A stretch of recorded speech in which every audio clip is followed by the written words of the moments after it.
საღამომშვიდობის მეგობრებო, მოგესალმებით. მოკლედ დღეს მქონდა გუშინ ვიდეო ლაივის დროს თქვი რომ დღეს აფხაზეთზე უნდა გვესაუბრა. იქ განვითარებულ მოვლენებზე დეტალურად, მაგრამ უცებ გვიან გამახსენდა რომ ხვალ პრეზიდენტის არჩევნები არის და ბარდაგი არის ჩვენთან ქვეყანაში, სრული ბარდაგია საქართველოში და მნიშვნელოვანი მოვლენები განვითარდა თბილისში რუსაველზე. ტრადიციულად მაგ ხო არასდროს არ წყდება ეს ყველაფერი. ხა აფხაზეთზე და აფხაზებზე საუბარი და საერთოდ აფხაზების შემორიგებაზე და აფხაზეთთან რამე ურთიერთობის აღდგენაზე კი არა. ორი უბნისთვის ვერ მივხედია თბილისში. ხო და ახლა ადამიანურად ახლა იმაზე რო ვისაუბროთ, აუცილებლად ვისაუბრებთ აფხაზეთზე, რა ვიცი, თუ გინდათ ვიდეო ლაივის დროს პერიოდულად დავსვით კითხვები და გაგცემთ, მაგრამ აი სიღრმისეულად აფხაზეთზე ცალკე ვისაუბრებთ და დღეს მინდა უბრალოდ განვიხილო ის მოვლენები, რა მოვლენებიც განვითარდა. იმიტომ ეს არის მთავარი, ეს არის თუ თბილისში არ იქნა წესრიგი, თუ თბილისში არ იქნა ნორმალური სიტუაცია და ცენტრმა თუ ვერ მართა 2-3 უბანი იმაში, რა ქვია, დედაქალაქში, იქ პერიფერიაზე და აფხაზეთზე მithundes კონფლიქტურ რაიონებზე საუბარი ზედმეტია, იქ არაფერი არ გამოვა. ახლა ადამიანს თავის თავში არ კონდეს დალაგებული ყველაფერი და მეორე ადამიანთან უნდადეს საქმეების დალაგება არ გამოვა ეგრე რა ყველაფერი და ეგ არის მარტივი რაღაცა არის. ეს არის გაგრძელება იმ პროცესების, რომელი პროცესებით საერთოდ უცხო ქვეყნის დაზვერვის და აგენტურის მეშვეობით მიმდინარეობს საქართველოში და არა მარტო ახლა ეს ბოლო 30 წელიწადია. და ახლა განსაკუთრებით მიიღო ამ ყველაფერმა თავისი სახე. აქედან გამომდინარე, როგორც ხედავ, ხელისუფლებამ, რომელიც საპატრიარქოსთან არის ძალიან, ასე რომ ვთქვათ, ტკბილ და ჩახუტებულ ურთიერთობაში, სადა ესა რა ქვია, ალბათ ერთი კოზირის გამოყენება, რასაც ქვია საპატრიარქოს ალაპარაკება. ქუჩაში გასვლა და საპატრიარქოს ალაპარაკება, რომ აი რას ქვია თურმე და რა თქმა უნდა საპატრიარქოს და პატრიარქის როლი საქართველოს უახლეს ისტორიაში ამას დრო გავა და დრო უკაცრავად შეაფასებს. ეს როგორი იყო მისი როლი, 9 აპრილი იქნებოდა, გადატრიალების პროცესები იქნებოდა და სიმართლე მინდა გითხრათ, რომ საპატრიარქოს როლმა და პატრიარქის როლმა გადამწყვეტი შედეგები მოუტანა საქართველოს უახლეს ისტორიას და მათ შორის ეხლა რაც არ უნდა აქ მე ფანატიკოსებთან არ მაქვს ალაპარაკო არაფერი და იმ ფანატიზმის დონეზე რო არიან რო კითხო ღმერთი რო არ წამს და პატრიარქი რო არ წამს მე იმ ადამიანებზე არ მაქვს საუბარი და საერთოდ სინოდის პოზიციამ რომელმაც ეროვნული ხელისუფლების წინააღმდეგ დაიკავა საწინააღმდეგო პოზიცია ხარი დაუჭირა პუტჩისტებს და შევარდნაძის წინაშე დააჩოქა ხალხი. გვახსოვს ჩვენი უახლესი ისტორია არის, არავის არ დავიწყებია, ვინც ახალგაზრდა თაობაა, იმან კიდე ფაქტობრივი მონაცემებით იცის ის ყველაფერი და იოსელიანის მონათულა იქნებოდა, შევარდნაძის მონათულა იქნებოდა, ქართველი ერის ჯალათის გრაჩოვის მონათულა, არა მარტო ქართველი და აფხაზი ერის ჯალათის, რა ვიცი. ვინც თავს აფხაზად თulis და ვითომ ქართველი არა, ქართველების და აფხაზების ჯალათის გრაჩოვის მონათულა იქნებოდა ეს სიონში თუ ასე შემდეგ და მის მერე სულ შევარდნაძეზე და ამაცე მხარდაჭერამ, რომელიც ყოველთვის მხარს უჭერდა პუტჩისტებს და ნაზირალებს.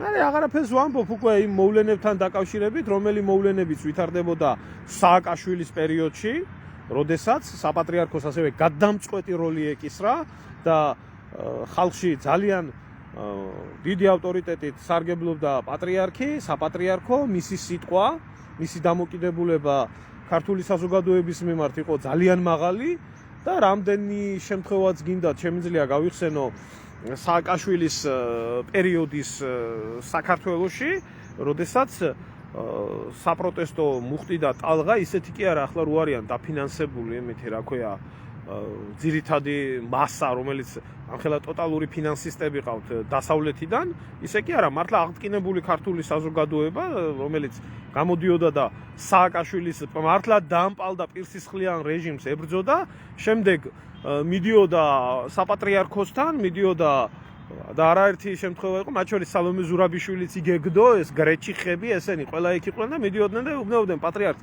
ჯოჯოხეთში ვართ. ტირანი გვყავს. გვაწამებს, რა ვქნათ, რა მოვიმოქმედოთ და ითხოვდნენ პატრიარქიდან ქმედებას, არ ვიცი, დალოცვას, არ ვიცი, კურთხევას იმისთვის, რომ დამხობილიყო ის ყველაფერი. და მაშინ ქონდა ილია მეორის სიტყვას ძალიან დიდი მნიშვნელობა და წონა, რომელიც იმას რა ქვია, ყოველთვის ასეთ დროს მოუწოდებდა მრევლს იმის მიმართ, რომ მათ ელოცათ, მათ ლოცვით, რწმენით გადაერჩინათ ეს ყველაფერი და არანაირი ისეთი პოზიცია, რომელიც ჰქონდათ დაკავებული 91-92 წლებში, თურმე ზვიად გამსახურდია იყო დიქტატორი, ტირანი, კავკასიის ჰუსეინი და 1000 უბედურება. მსგავსი პოზიცია არ დაუკავებია საპატრიარქოს არასდროს მართლა დიქტატორის, მართლა ქართველიერის ჯალათის, მართლა ქართველიერის სისხლის მსმელის, მიხეილ სააკაშვილის და დინდა იმის დანარჩენების მიმართებაში. ხო. ამიტომ პატრიარქის სიტყვა წყვეტდა ყველაფერს ყოველთვის საქართველოში. გადამწყვეტი იყო. თუნდაც იმ ვარდების რევოლუციის მომენტის დროსაც, როდესაც არ დააფიქსირა საპატრიარქომ თავისი ღია პოზიცია და პირიქით თქვა, რომ მოხდა ხალხის ნება აღსრულდა. თურმე ხალხის ნება აღსრულდა მაშინ 2003 წელს, რომ ძალიან კარგად იცოდა საპატრიარქომ ხალხიდან განსხვავებით ვინ მოდიოდა, რა მოდიოდა, რა ძალა მოდიოდა და რანაირად მოდიოდა საქართველოში და რა ელოდებოდა საქართველოს. მაშინაც ასე პირიქით, რომ თუ ვინმე ტყვიას გაისვრი და დაწყევლილი იქნებოდა საშვილიშვილოთ და არ შეიძლებოდა სისხლისღვრა და უბედურება. ყოველთვის თამაშობდა დიდ როლს. იგივე 2012 წელს, როდესაც სააკაშვილის რეჟიმი უკვე დღეებს ითვლიდა და როდესაც მოდიოდა, ახლა ბიძინა უკვე ჩრდილიდან იყო გამოსული და ოფიციალურად გამოდიოდა, მაშინ საპატრიარქოს ხარდაჭერა იყო გადამწყვეტი, რომელმაც დაიჭირა ბიძინა ივანიშვილის მხარე, ამან ძალიან ბევრი რამე გადაწყვიტა და აქ ყველას გვახსოვს ეს სამება აშენა, ქრისტიანი კაცია, ასეთი ადამიანია, ისეთი ადამიანია და ასე შემდეგ. ეხლა ხო გვახსოვს ეს მოვლენები და საპატრიარქომ მაშინაც უდიდესი როლი ითამაშა, უდიდესი როლი შეასრულა იმაში, რომ სააკაშვილის რეჟიმი დამხობილიყო, იმიტომ რომ სააკაშვილის რეჟიმის წინააღმდეგ ახლა შეიძლება უფრო მეტი მომხრე ყავს, ეს რეალობა რო ყოფილიყო მაშინ დღეს რო არის 12-13 წლის თავზე რო არის საქართველოში ეს სიტუაცია რო ყოფილიყო, მაშინ საპატრიარქოში შეიძლება არ ყოფილიყო ასე, მაგრამ მაშინ იმიტომ დღეს ძალიან ბევრი ნაცია და ნაციების მომხრე და ძალიან ბევრი ესა გადაბირებული თუ რა ვიცი, გადმობირებული თუ ტვინე გონარეული მღვდელი არის, რომელიც სააკაშვილს იმას ქრისტესაც კი არ ადარებს, რომ 40 დღე იმარხულა და ასე შემდეგ. მაშინაც გადამწყვეტი როლი ითამაშა და ამის შემდეგ საპატრიარქო იყო ბიძინა ივანიშვილის და ქართული ოცნების სამსახურში ჩამდგარი, თუმცა ეს შიდა არეულობების და დაპირისპირებები, ახლა ბიძინა ივანიშვილი და ქოცები ახლა რომ პატრიარქზე და ეკლესიაზე რომ ახლა იჭრიან ვენებს, აბა გაიხსენეთ მაშინ რას ამბობდა, თვითონ ივანიშვილსაც ეშინოდა საპატრიარქოსი და საპატრიარქოს ძალაუფლების და ამბობდა ესეთ რაღაცას, რომ ძალიან გაფეტიშებული ხო არა ყავთ პატრიარქი და კერპთაყვანის მცემლობამდე ხო არა გაქვთ ყველაფერი მიყვანილი და ზუსტად რომ ქართული ოცნების დროს დაიწყო საპატრიარქოს დისკრედიტაცია, ზუსტად ქართული ოცნების დროს დაიწყო საპატრიარქოში და ეკლესიაში მომხდარი სიბინძურეების გარეთ გამოტანა და ასე შემდეგ. ხო ეს ხო გვახსოვს ეს ჩვენ თვალწინ გადიოდა და გამოვიდა ეს ყველაფერი გარეთ.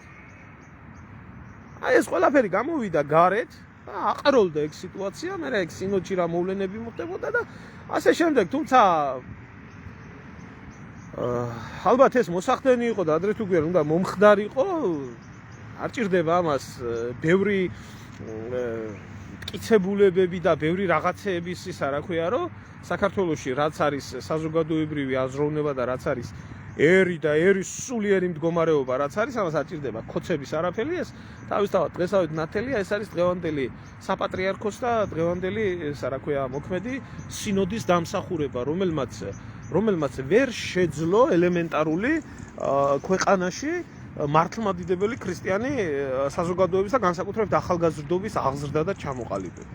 მათ არ ითამაშეს არანაირი როლი, აი უკანასკნელი 12 წლის მანძილზე განსაკუთრებით იმაში, რომ ჩვენ არ მიგვეღო ისეთი ახალგაზრდობა, რომელიც იქნებოდა ათეისტი, რომელიც იქნებოდა პირწავარნელი ტროცკისტი და არ იქნებოდა დაშორებული იქნებოდა ყველანაირად ენას, მამულს, სარწმუნოებას. ეს არის ლომის წვლილი არის ამაში საპატრიარქოს, იმიტომ რომ საპატრიარქოს ყანდურები იყვნენ დაკავებული ფულის შოვნით, პრანჭაობით ტელეეთერში. კი ბატონო, თუნდაც ის შალვა კეკელიაზე ახლა რო იგიჟებენ თავს. შალვა კეკელია იყო, რომელმაც ჩემი მეგობარი, რომელიც აგროვებდა ხელმოწერებს მართლმადიდებლობის სწავლებასთან სკოლაში, მაშინ გამოვიდა და გამოაცხადა ესეთი რაღაცა, რომ ისო რა ქვია, მე პოლიტიკაში არ ვერევიო, თურმე ქრისტიანობის სწავლება საქართველოში მართლმადიდებლურ ქვეყანაში, თურმე ეს ყოფილა ესა რა ქვია, თურმე პოლიტიკა და მომრავლდნენ საქართველოში ფეშენ მამაოები, იქ კოლხი გახდა, მამაო ეს გახდა, პრაქტიკულად რა მოხდა, იცით? მოხდა ჩამოცილება ქართული ახალგაზრდობის ეკლესიასთან და ამაში კიდევ ერთხელ ვამბობ, ეკლესიამ ითამაშა გადამწყვეტი როლი, რა თქმა უნდა, ეს ისარგებლეს ამ ყველაფრით და ამაზე მიზანმიმართულად მუშაობდნენ დასავლეთიდან, უცხოეთიდან, რომ საქართველოში გამოზრდილიყო ისეთი ჯენზი თაობას რო ეძახიან, თაობა რომლისთვისაც მთავარი არის ესა რა ქვია კლუბი, ნარკოტიკი და ეს რა ქვია კოსმოპოლიტი, გამოშტერებული, გამოკლავებული ხალხი, ახალგაზრდები, რომლებსაც სექსის, ნარკოტიკის და როკ-ენ-როლის და მსგავსი რაღაცების, ესაც თავის დროზე დასავლეთში ხდებოდა ამ მეთოდით სექსუალური რევოლუციის მოწყობა და ლიბერალიზმის აყვავება, ეს შემოსულიყო საქართველოში. არათუ ამას წინ აღუდგა საპატრიარქო და პირიქით. უამრავ გადაცემებში გაგახსენებთ, სადაც სასულიერო პირები მოდიოდნენ და ტრანსგენდერებთან და ვიღაც კახტებთან და ამათთან ერთად ღებულობდნენ მონაწილეობას და ალტერნატივა ქართულ საზოგადოებას ვერაფერი ვერ შეხვდა. ამიტომ დღეს როდესაც გამოვიდა ქუჩაში სასულიერო პირები და როდესაც დადიან და მოუწოდებენ იმას, რა ქვია, ახალგაზრდობას, რომ სიმშვიდისკენ, თუნდაც აი პატრიარქის განცხადება, უკვე ვიღა უსმენს ახლა პატრიარქს. 12 წლის წინ კიდე უსმენდა ხალხი, დღეს ვიღა უსმენს პატრიარქს და ვის რა შეაინტერესებს პატრიარქის განცხადება. ვის რაში? გინდა ერთ მხარეს, გინდა მეორე მხარეს. ერთი მისი ფიზიკური მდგომარეობიდან გამომდინარე, რომ შეუძლოთ არის უკვე და ბევრი რაღაცას ყველამ კარგად იცის, რომ თვითონ იქ არაფერს არ წერს და ესე ხდება თუ ისე ხდება და მერე და მეორე ეკლესიის ავტორიტეტი დღევანდელი პერიოდის ქართულ საზოგადოებაში იმ დონეზე დაეცა და იმ დონეზე ნიველირდა ამ ჯიპიანი მამაოების, ბიზნესმენი მამაოების და ასე შემდეგ ამ ხალხის მხრიდან, რომ უკვე საპატრიარქოს და პატრიარქის სიტყვას, რომელსაც ჰქონდა თუნდაც 12 წლის წინ გავლენა საზოგადოებაზე, დღეს არანაირი გავლენა არ გააჩნია. ამიტომ როდესაც ჩვენ ვხედავთ დღეს ქუჩებში ვხედავთ ჩვენ, რომ მიდის კამათი იმაზე კი არ მიდის კამათი, რომ როგორი და რანაირი ესე რომ ვთქვათ რიტუალები ტარდება თბილისის ქუჩებში, როგორი ეს სხვათა შორის ეკუმენიზმიც მინდა გავახსენო, ეს ეკუმენისტი მღვდლები რო იყვნენ და ეს რა ქვია მოსული მღვდლები, ვითომ ესენი მუსულმანები, არც მუსულმანები არიან და არც ქრისტიანები და ისა რა ქვია რაბინები და ისინი რო იყვნენ და ღმერთის სიყვარულზე ეკუმენიზმი, რომელშიც სხვათა შორის საპატრიარქო და პატრიარქი იყო ჩამდგარი, ხლა ვინმე არ გამოვიდეს და არ მითხრას, რომ ეს ესე არ იყო. რომ ეს ესე არ იყო. რომ ერთობლივი ლოცვები და პირიქით საპატიო წევრი იყო ილია მეორე ამ ყველაფრის. ხო, აი ჩვენ მივიღეთ ესეთი საზოგადოება. ესეთი საზოგადოება მივიღეთ, რომლისთვისაც რწმენა დავიდა რიტუალების დონეზე და როდესაც ქუჩაში იმის ახსნა მიდის, რომ ჩინურ კუბოზე გამოსახული ქრისტე მართლა ქრისტია თუ ქრისტე არ არის. აი ამაზე მიდის კამათი და ეს რიტუალი, რომელიც შესრულდა, რა მოხდა იქ მერე და მიდის ახლა ამაზე იდიოტიზმზე მიდის საუბარი. იმას ახლა ბუდის სახე რო არ იყო გამოსახული და ჩაფიქრებული მარკეტინგული სულით, რომ ქრისტეს სახე იყო გამოსახული, ამას რა თუნდა ლაპარაკი ხა დებილი უნდა კურთხევა ქონდა თუ არა, ვინც ქრისტეს სახე გამოსახა, ეს ძალკე საკითხია, მაგრამ ახლა ეს ჯენზი თაობები წვიდავენ, კაცო, რა უნდა იყოს და რა არ უნდა იყოს. ეკლესიაში სტალინის ხატი იყო და ეს კრასკაში ასხეს და ხატი გაიტანა. მე საპატრიარქომ და ხელახლა უნდა გადავწეროთო. ეს ნატაი აფერაძე წვიდავდა სამებაში რა უნდა ყოფილიყო და რა არ უნდა ყოფილიყო. და საპატრიარქო დუმდა ამაზე, ოიმე სტალინი, ეს სისხლის მსმელი ჯალათი ის სულ ავიწყდებოდათ ამ მაგის მთქმელები მან შეიძლება არც იცოდნენ რომ საქართველოს რო საერთოდ ავტოკეფალია გააჩნია და შემდგარი რო არის ეს იოსებ სტალინის დამსახურება არის ესეთი დებილიზმი ეს დებილიზმი რომელიც ჩადებულია საქართველოში აი ამაში არის საქმე ხო აი დღეს უკვე საპატრიარქოს სიტყვა და მღვდლების სიტყვას არაფერი ძალა არ აქვს ახალგაზრდობაში ხალხში ხო რაც ქონდა და ყოველთვის ხდებოდა საპატრიარქოს და პატრიარქის გამოყენება ზუსტად აი ამ პროცესების სამართავად. ამიტომ ეს ჯოკერი, რომელიც გამოიყენა ახლა ქართულმა ოცნებამ, მე პირდაპირ მინდა გითხრათ, რა თქმა უნდა, საპატრიარქოს კიდე დიდი ძალა გააჩნია და ეკლესიას დიდი ძალა ექნება ქართულ საზოგადოებაში, მაგრამ არა ისეთი, როგორიც ქონდა. და ზუსტად მოთხოვეთ ახლა პასუხი ჯაღმაიძეს, მოთხოვეთ მუჯირს, მოთხოვეთ იმ ჯიპიან მამაოებს, რომლებიც ქრისტეს სახელით კარგ ბიზნესებს აკეთებენ და კარგად ვაჭრობენ და ლამის და ის პერიოდი დადგა როგორც მეორეთ მოსვლის დროსო ისე დაიბინდებაო ადამიანის გონებაო ცხვირწინ დადებულ საფრთხესო ვერ გაარჩევსო და ეკლესიებსო ოქროს გუმბათები ექნებოდა ამდენი ეკლესია აშენდა რომ იძახოდა მე რა თუ ამდენი ეკლესია აშენდა მე რა რო ამდენი ეკლესია აშენდა იმ ეკლესიაში მადლი არაფერი არ დარჩა ოქროს გუმბათები თუ გინდა დაადგით რა მე ის ეკლესია არის გადაქცეული იმათ რა ქვია როგორც ჩემოკარგებო ის რა ქვია იესო ქრისტემ გამოყარა ეკლესიიდან გაქცევებული მღვდლები მამაჩემის სახლიო მათ გადააქციეთო სავაჭრო სახლად გადააქციეთო ხო ამის მაჩვენებელი არის რა ქვია მაცხოვრად შერაცხული ესა ვარლამი რომელიც გამოვიდა თურმე და რა მოხდა მე კაცო მღვდლის მშვილი გალობელი და წავიდა იქ დადგა რა ქვია იმ აქციაზე სადაც პიდარასტები კოცნიან, ლოზნიან, შიგევროპისკენ მიდის და ეს მორწმუნე ქრისტიანი, დიდი ისა რა ქვია, ხო, არ მინდა მე ამ ბიჭზე ბევრის ლაპარაკები, ბევრჯერ მილაპარაკებია და იმდენად აქ ხალხს გონება დაბინდული მაცხოვრად ეჩვენება, ხალხს მაცხოვრად ეჩვენება, როგორ გავშოდა ახლა, რა უნდა ელაპარაკო ასეთ ზომბირებულ ადამიანებს და დააფიქსირა თავის დამოკიდებულება ახლა, ხო, შიგევროპელების და ევროპის მიმართ და ასე შემდეგ. აი ამ დონეზე დაცეს საქართველოში მართლმადიდებლობა, აი ამ დონეზე დაცეს ქრისტიანობა, რომ დღეს ადამიანებში ჩარჩენილი რაც არის უბრალოდ რომ ეკლესია ღვთისმსახლია და მევა დაანთებს ანთებს და მღვდელს არ უნდა ემდოს. დღეს რო უკვირთ, რა ქვია, თურმე 100 აკეთებდნენ ბოლშევიკები, თურმე რომ მღვდლები გამოყავდათ და ხრეტდნენ. და ეკლესიებში ვარდებოდნენ და დედა ეს როგორ ხდება? კი, როგორ მოხდა თქვენი მოღვაწეობის შედეგად, მამა შალვა და თქვენი მოღვაწეობის შედეგად წმინდანთა კრებულო საპატრიარქო ისე რომ რა ქვია ამდენი ათეისტი გაიზარდა, როცა იძახოდით, რომ ყველაზე დიდი მრევლი ყავს საქართველოს და ჩვენ ასე ვდგევართ და ჩვენ ყველაზე ძლიერ. როგორ მოხდა? ეს ხო ვიღაცის ის არ არის. ეს ხო არ არის თქვა 92 წელი რო არ გაგიკვირდეს ადამიანს რომ ეკლესიას არანაირი უფლებები არ ქონდა მაშინ კომუნისტების პერიოდში და ისა რა ქვია უცებ დამოუკიდებელი გახდა ქვეყანა და ახლა მიეცა ეს ხო თქვენი მოღვაწეობის დროს გამოზდილი ახალგაზრდობა მაგრამ თქვენ ამ ახალგაზრდობის აღსაზრდელად არ გეცალათ იმიტომ დადიოდით ფეშენ მამაობას ჩალიჩობდით ფულებს შოულობდით მილიონებს ჯიბეში იდებდით გემრიელად ხო წილებით იყავით პოლიტიკური ინტრიგებით იყავით დაკავებული და არ გეცალათ თქვენ ამ ხალხისთვის არ გეცალათ თქვენ მაშინ თუნდაც პატრიარქმა მაშინ თქვა და მოითხოვა ის რომ რელიგიების გათანასწორება მიუხედავად იმისა რომ თვითონაც იყო ეკუმენიზმის აქტიური მონაწილე როდესაც დადგა მომენტი, რომ სააკაშვილმა საქართველოში ყველა რელიგია გაათანაბრა ერთმანეთთან და გამოაცხადა, რომ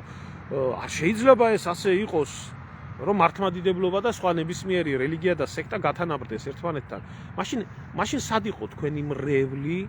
მაშინ სად იყავით თქვენ, რატო არ მოიღეთ ხმა, რატო არ დაუპირისპირდით ამ ყველაფერს? აი ახლა მისი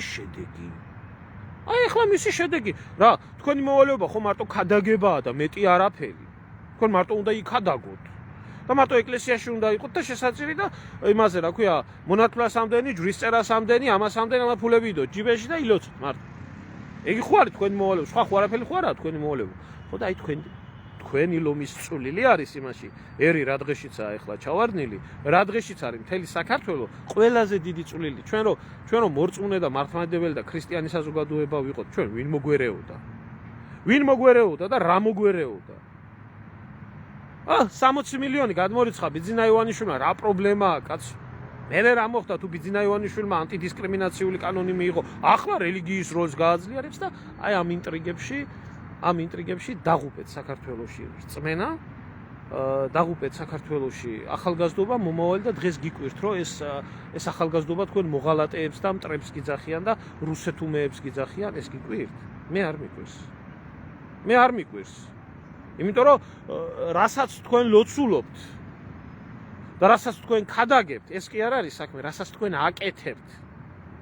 აი ეს არის საქმე.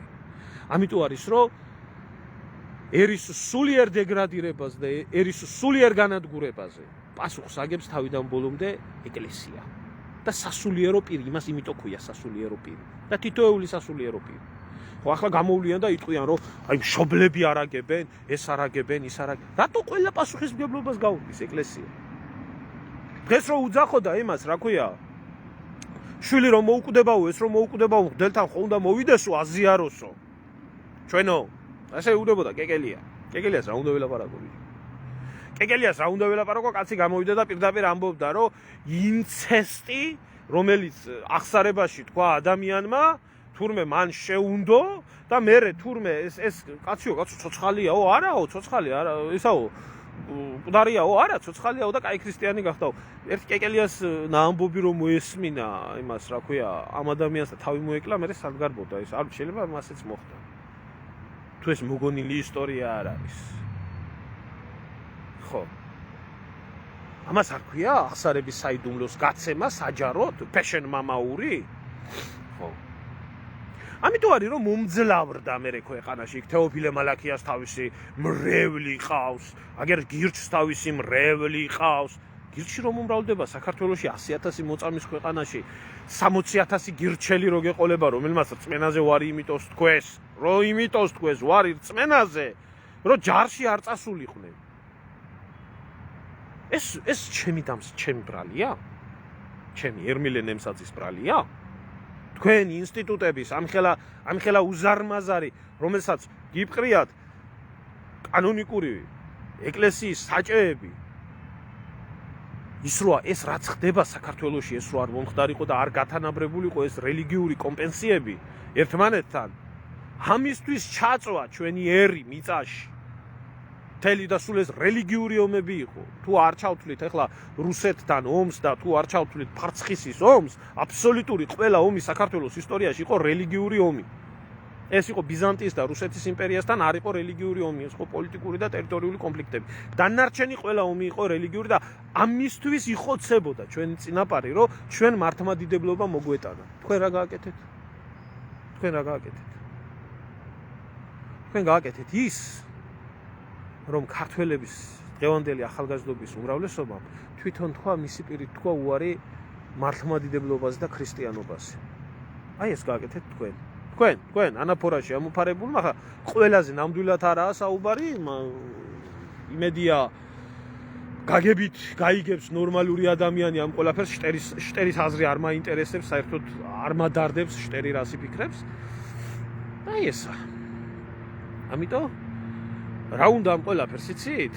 ამ ქვეყანას უნდა სახელმწიფო გადატრიალება სამხედროების მიერ, კონსტიტუციას შეჩერება, მიყენება ნაციან ქოციან ყველა მოღალატიანად და პასუხისგება ეკლესიაში. ყველა შეყრილი ყანდურის გამოყვანა დიდი ჯულის კანონის მიხედვით, რუის ურბინისის კრების მიხედვით წაკითხვა, გაპარსვა, ქუსლების დაჭრა, გამოყრა და ღირსეულების დაყენება. აი მერე გადარჩება საქართველო და მერე ეშველება საქართველოს. მანამდე საქართველოს არაფერი არ ეშველება. მანამდე საქართველო იქნება ასე და ამაზე უარესად, იმიტომ რომ იმსახურებს საქართველო ასეთ და აი აფხაზეთიო. აფხაზეთზე გვინდოდა ლაპარაკი.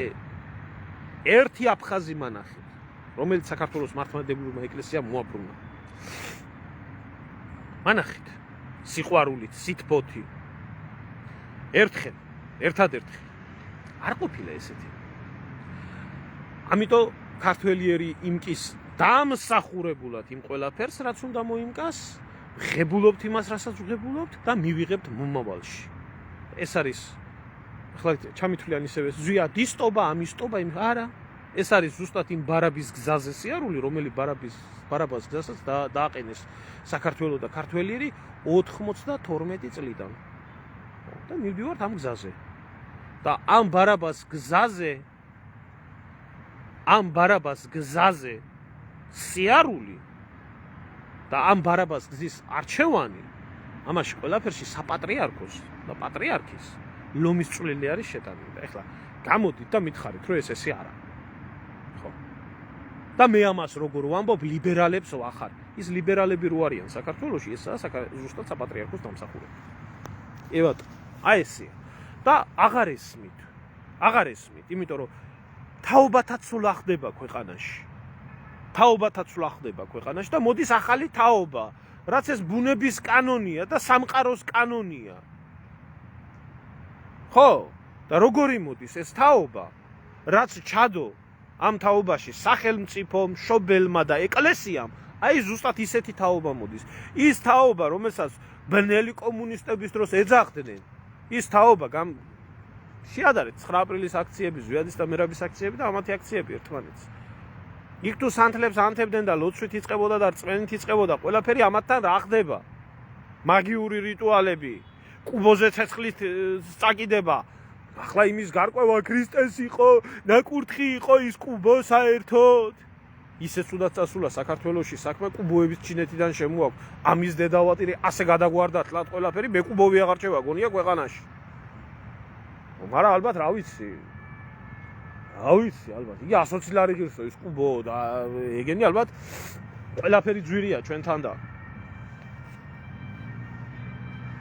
ჩამოდის მე მარკირებული კუბო და არ ყვიეთ ახლა იქ ეხატა ქრისტე და ნაკურთხი იყო ის კუბო და ის იყიდონ ის ნაკურთხი კუბო იმისი არ იყოს ნაკურთხი სანთელის არ იყოს თუ იმაში რა ქვია ეკლესიაში იყიდონ ნაკურთხი რომელიც დიდი ჯულის კანონის თანახმად საერთოდ ეკლესიაში აღებმიცემობა არ შეიძლება საერთოდ ეკლესიაში კი არა ეკლესიის ტერიტორიაზე არ შეიძლება თქვენ კიდე სავაჭრო სახლად აქვს გააქცეული ეკლესია ვიტყვი ახლა ამ სიმართლეს და შეაჩვენე დაღუპე ეს ამას ეშმაკი შეუძვრა და მიძახდა და აღევით ჯაღმაიძეს ეგერ აღევით მე ამას როგორ ვამბობ ლიბერალებს ვაზმით მე თქვენი ეს დებილური აზრები ეს არის თქვენი შედეგი თქვენი მოტანილი შედეგი საქართველოს ქართველიერის მიმართ ჩვენი სამშობლოს მიმართ, ჩვენი საზოგადოების მიმართ და აი აქედან იწყება ერის გადაგვარება და რყნა. დაანებეთ ახლა თავს ბიძინას და მიშას და იფიქრეთ იმაზე, ვინ ითამაშა მთავარი როლი ჩვენი ერის გადაგვარებაში და დეგრადირებაში. მე პირდაპირ მინდა გითხრა, გინდა ასე თქვით და გინდა ისე. ჩემი აზრით დღესდღეობით საქართველოში მართლმადიდებლობის და ქრისტიანობის ყველაზე დაუძინებელი მტრები არიან საპატრიარქოში. კი, ასია. და საერთოდ არ მაინტერესებს ახლა ეს ვის ეს სიამოვნება და ვის არ ეს სიამოვნება. და აი ეს მივიღეთ. იმიტომ რომ როდესაც მიდგა საქმეზე რომ მოდიო მართლმადიდებლობაო სახელმწიფო რელიგია თუ გამოვაცხადოთო ამათმა რა წამობოდეს თვითონაც არ იცოდნენ. აი ქოცებმა რა წამობოდეს, აი თვითონაც არ იცოდნენ. აზი არ იყვნენ. დებილები არიან და იმიტომ. აი ვიფიქრეს რომ ახლა ეს მომგებიანი იქნებოდა და თქვენს რომ ისაო მართლმადიდებლური სახელმწიფო გავხადოთო. იმის მაგივრად რომ ეკლესია შეხვედროდა ამას დიდი სიხარულით და მართლმადიდებლური სახელმწიფო ყოფილიყავით საქართველოს და მართლა პრეცედენტი შეგვერქნა იმისი რომ არსებობს მართლმადიდებლური სახელმწიფო ეკლესია გამოვიდა თვითონ წინააღმდეგი ასე არისო ჯო ასე არისო აგერ არისო არჩევნებამდე არისო ამბავი და კაიო 60 მილიონს მოგცემთო მაშინო და პროსტო გავზრდითო კონსტიტუციაშიო თქვენ როლსო კიდეო და ეს კაი ეს გვაწყობს ეს კარტი და არიან ახლა ერთად და კოცი და კოცების მიერ არ ვიცი მე ხელდასმული და ნაკურთხი საპატრიარქო და ეგენი ახლა დაძდებენ ერთად ქუჩაში და არეულობას ეგრე იყო ძმაო ეგრე არის და საუბედუროდ ეგრე გრძელდება აქ არის ამოსავალი ესა ფარისევლობა ესა სიყალბე ამ ფარისევლობამ და სიყალბემ დაღუპა ჩვენი ერი ამიტომ არ ხდება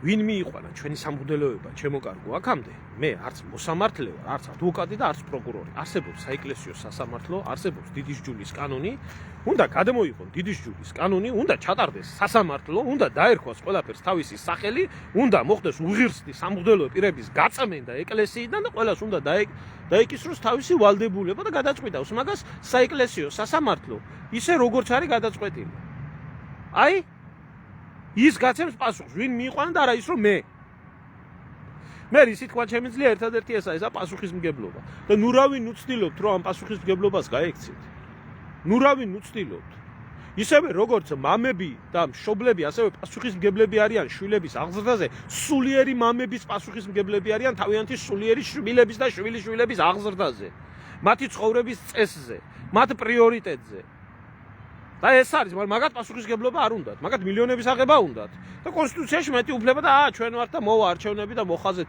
ღმერთო და დალოცე ბატონი ბიძინა, იმიტომ რომ ასია საქმე. ხო, აი ეს არის.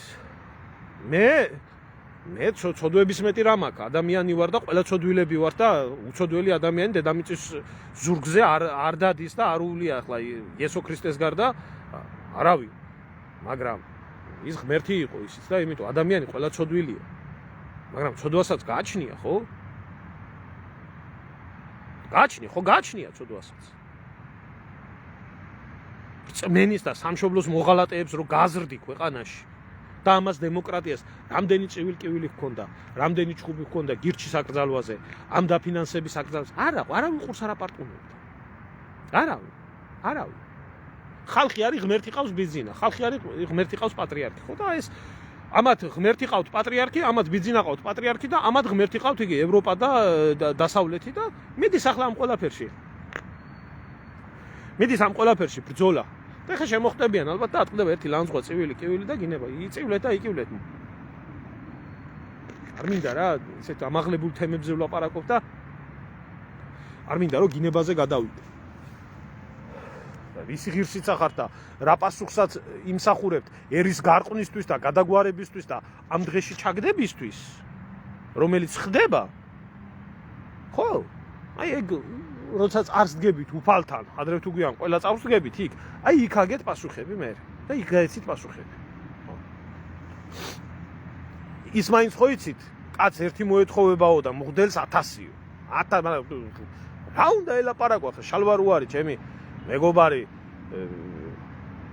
ამდენჯერ ერთობლივი ლაივები ქონია თუ ვინმეს გაინტერესებთ კიდე ჩადით და ნახეთ ჯო მიტროპოლიტმა უთხრა მიტროპოლიტსო რა გამიხურე კაცო ამ ღმერთზე ლაპარაკეთ საქმეო სინოდში რაღა დროის ღმერთია ლაპარაკი 21 საუკუნეში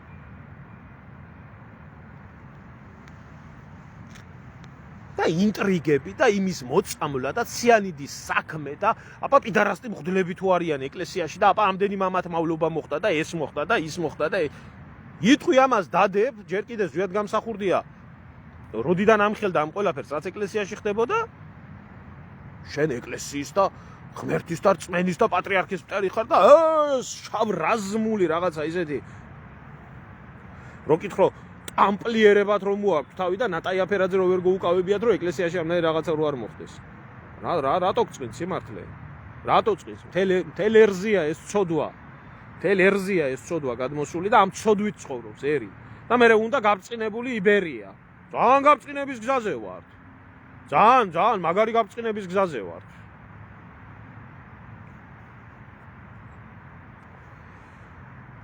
არ ვიცი, შემოძმაო 16 დეკემბერს აქ შიგ ევროპელები რაღაცებს მართავენ და უნდა განიხილონ საქართველოს საკითხი.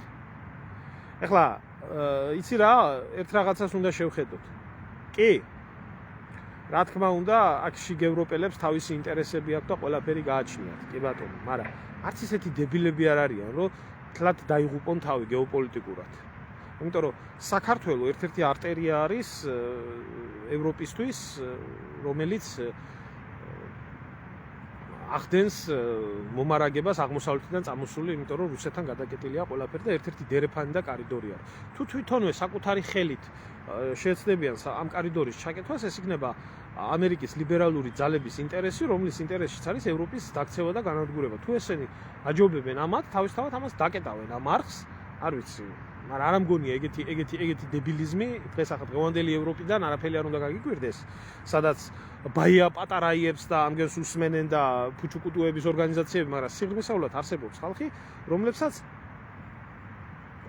მაინც აქვს იმის აზროვნება შემორჩენილი, თუნდაც იგივე ბორელი, რომელიც ძველი დროის ევროპის ის არის, რა ქვია, პოლიტიკოსი არის და ბევრ რაღაცებს უფრო სხვა დონიდან უყურებს. ამიტომ რა მოხდება, არ ვიცი, სიმართლე გითხრათ, ეს საქართველოზე მეტად თვითონ დაზარალდებიან რა და დარჩენი სიმართლე გითხრათ, აი უღმერთო, ურწმუნო და გამოქლიავებულ საზოგადოებაში, რომელიც აქამდე იმაზე კამათობს, კუბოზე ქრისტე იყო გამოსახული თუ არ იყო გამოსახული თუ კუბო იყო ნაკურთხი თუ არ იყო ნაკურთხი თუ ასე შემდეგ და ასე შემდეგ, მაგე არ ვიცი.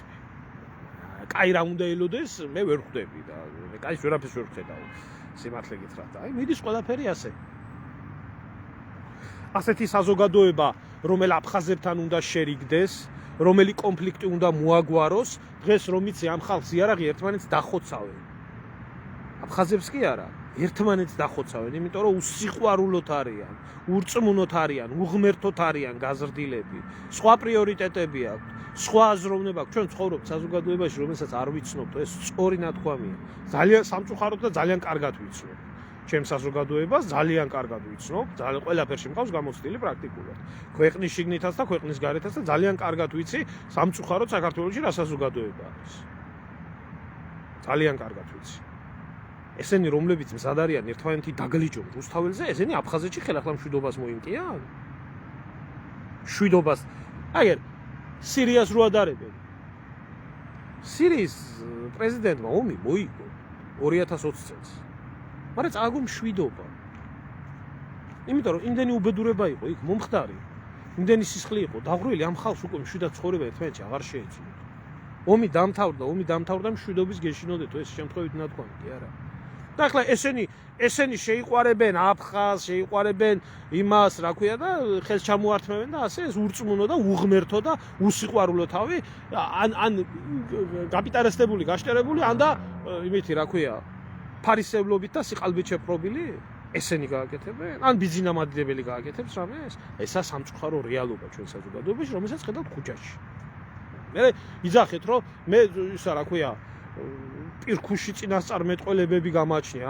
რატო გამაჩნია პირქუში წინასწარმეტყველებები? რაც არის რეალობა, სიმართლეს ვამბობ და ხდება მე ეს ყველაფერი, რასაც ვამბობ და რატო ხდება? რატო ხდება და ვიცნობ, პროგნოზირებადია, ვიცნობ ჩემ საზოგადოებას და ვიცნობ ჩემ ხალხს.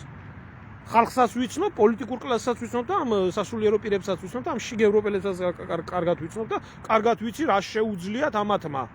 რა შეუძლიათ ამათმა გააკეთონ და რაზე არიან წამსვლელები. ესაა, მეტი არაფერი და სხვათა შორის ოკუპანტსაც კარგად ვიცნობ დიდ რუსეთს. ხო. და ვიცი. რა დროს რა შეიძლება მოხდეს. ამის მოსმენა არავის არ უნდა. მე რო დადგებიან ფაქტის წინაშე, რა მართალი იყავ. არ მინდა ხა ამ პარტავნობაში არ გადამივიდეს ეს ყველაფერი, მაგრამ ასე ეს. ბევრიდან გამიგონი და ბევრიდან გევიგონებ კიდე. თუ ვინმეს რაიმე შეკითხვა გაქვს, დამისვით. თუ არა და დავამთავროთ და ნახოთ ახლა ხვალ კიდე ერთი კორონაცია შედგება, კიდე ერთი დიდი იმის, რა ქვია, პრეზიდენტის, რომელიც არ ვიცი ახლა წინასწარ ვერაფერს ვერ ვიტყვი ადამიანი ჯერ პრეზიდენტად არ გამხდარა და რა ვიცი, შეიძლება თლა კაი გამევიდეს.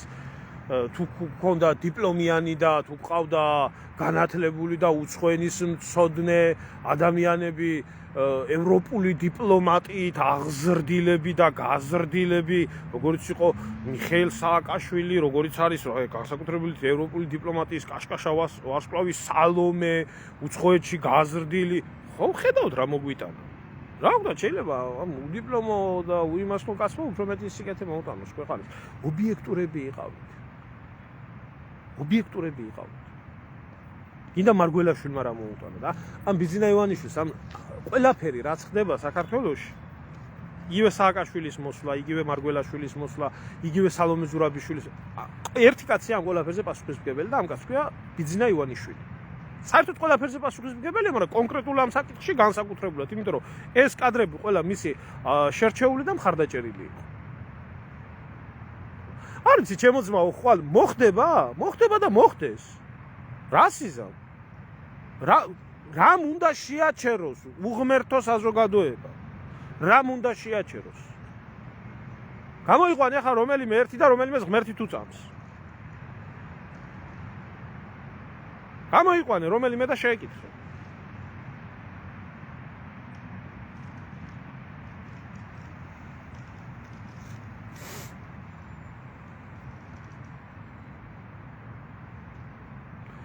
ასია ის რაც საქართველოში ხდება, ეს ევროპაში დიდი ხნის წინ მოხდა. ეკლესიას მოაშორეს ხალხი და შეტენეს ლიბერალიზმს. ამიტომ არის რომ ერთ-ერთი ყველაზე მორწმუნე ერი, როგორც იყო საფრანგეთი, რო გაივლი დღეს ეკლესიებთან შარდისუნად ყარს ეკლესიების ნახევარზე მეტი. და რათაა გადაქცეული ღმერთმა იცის. და მიიღეს ესეთი ლიბერალური ახალგაზრდობა. ხო, ეს პროცესი დაიწყო საქართველოში, მიმდინარეობს და აი ეს შედეგები აქვს ამ ყველაფერს. ხო. ეგა. და კიდევ ევროპისკენო მივდივართ, ეს უთქვია იმას, რა ქვია, პატრიარქის განცხადებაში ყოფილი. კიდევ ევროპაში მოდიხართ? კიდევ ევროპაში გინდა, საპატრიარქოსაც ევროპაში გინდა? არა, მე კი ვიცი, თქვენი ნაზრებები და ისინი, კი, ვიცი, თქვენი დამოკიდებულება, რომ ევროკავშირი გინდათ. ევროკავშირი, რომელშიც ღმერთი კონსტიტუციის დონეზე არის უარყოფილი, აქ გამორბის საპატრიარქო. აი, შეიძლება იმ ლიბერალს უნდოდეს. იმას მეტყვინი არა აქვს. ისია მოწამლული და ისია აღზრდილი და იმას ვერ ხვდება. საპატრიარქო ხო ხვდება? პატრიარქი ხო ხვდება? ეკლესია ხო ხვდება? რომ საქართველოს ისეთ კლუბში მიდის, სადაც ქრისტიანობაზე და ქრისტიანულ წმენაზე საერთოდ საუბარიც არ არსებობს და ქრისტიანის კულტურულ გადმონაშთად ევროპაში დარჩენილი. ეს ხო იცის? მაინც აქეთ უნდა, ხო? ესე იგი იქ იმ ეშმაკის გზაზე დგანან? კი ბატონო. ხოდა მე რატო ელოდებით კარგს?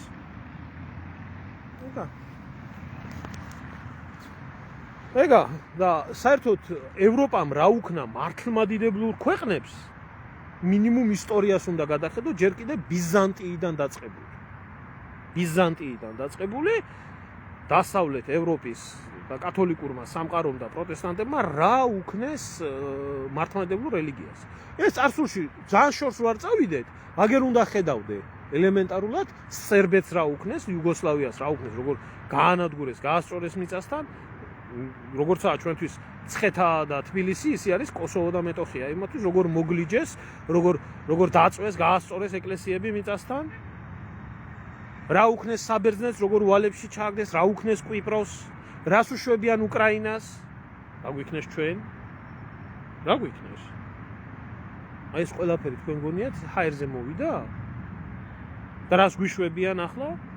ეს პრობლემა სულ მართლმადიდებლურ ქვეყნებშია. კათოლიკურ ქვეყნებში არა. რა გინდა ახლა ქვეყანაში სადაც საპატრიარქო და სინოდი ევროპაში გარბის და ევროკავშირში უნდათ, სხვა რა უნდა მოთხოვო ძამია იქან, რაფერს ვერ მოთხოვ შენ იქან სხვას ვერაფერს. ეგრე უფალი ზევიდან და საერთოდ მე ერთი რაღაცის ძალიან მეშინია ამ ერთი რაღაცის, იმიტომ რომ ასეთ უღმერთობას და ასეთ იმას უფალი დაუჭეს დიდ სასჯელს მოაყენებს და დარჩენი ნახოთ რა იქნება. რაზე გაქცე ძამია პასუხი, რა გაინტერესებს ანდრია? რა გაინტერესებს ვა მითხარი და მკითხე და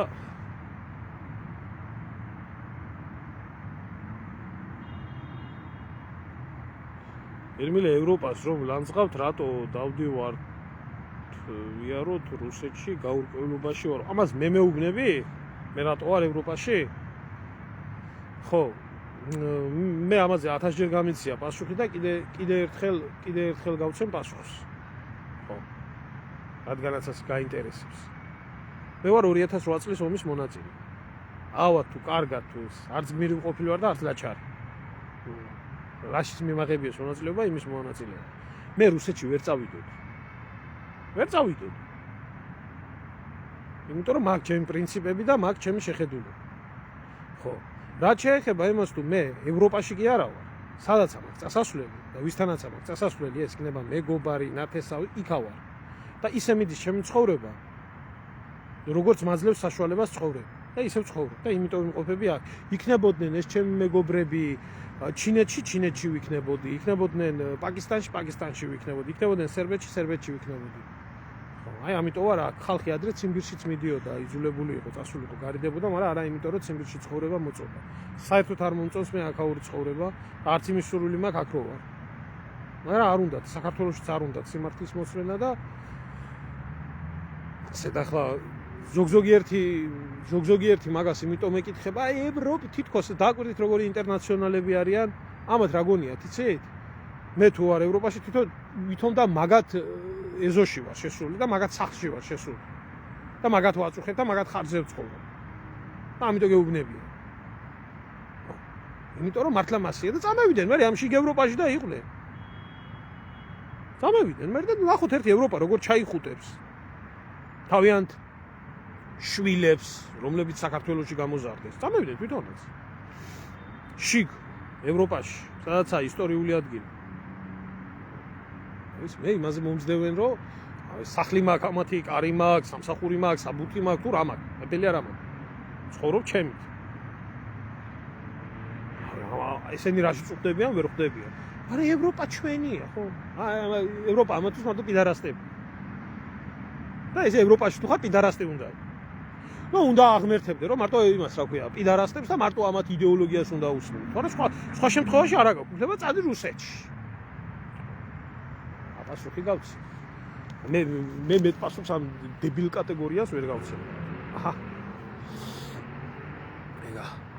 თვითონ ტრაკი დაბანენ ვიღაცა ბერძენს და იტალიელს და ეს შემდგარი ევროპელები თავისებური რიტუალია. შიგ ევროპელი თუ გინდა რო გახდე ტრაკი უნდა დაბანო ვიღაცას. და უნდა იძახო რომ სიყვარული არის სიყვარული და შიგ ევროპაში გვინდა. და უნდა აგინო რუსეთს და ანგრიო შენი ქვეყანა, ეს თავისებური რიტუალია ევროპელი რო გახდე.